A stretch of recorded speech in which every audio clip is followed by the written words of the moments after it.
नमस्कार शेतकरी मित्रांनो, आज आपण खूप महत्त्वाच्या विषयावर बोलणार आहोत. जर तुम्ही शेतकरी असाल तर हा व्हिडिओ खास तुमच्यासाठीच आहे. आज आपण मेथी पिकातील मर रोगाबद्दल माहिती देणार आहोत.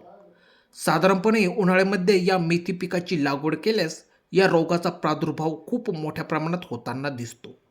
त्यामुळे आपली भाजी ही सुकलेली वाळलेली दिसते. त्यासाठी आपण एक खूप महत्त्वाची फवारणी करणार आहोत. ती म्हणजे रिडोमिल गोल्ड. हे बुरशीनाशक घेऊन त्याचे प्रमाण साधारणपणे 30 ग्रॅम घेऊन त्याचबरोबर मेथी पिकात फुटव्यांची संख्या कमी असेल तर आपल्याला 11-36-24 या सूक्ष्म अन्नद्रव्याची फवारणी करावी लागेल. मित्रांनो, त्याचे प्रमाण साधारणपणे 100 ग्रॅम घ्यावे. त्यानंतर खूप महत्त्वाचे म्हणजे भाजी मार्केटला जाण्याआधी म्हणजेच लागवडीनंतर 20 ते 25 दिवसांनी जेब्रेलिक ॲसिडची फवारणी करणे खूप गरजेचे असते. जेणेकरून आपली मेथी पीक हिरवीगार राहून लुसलुशीत आणि ताजेतवाने राहील.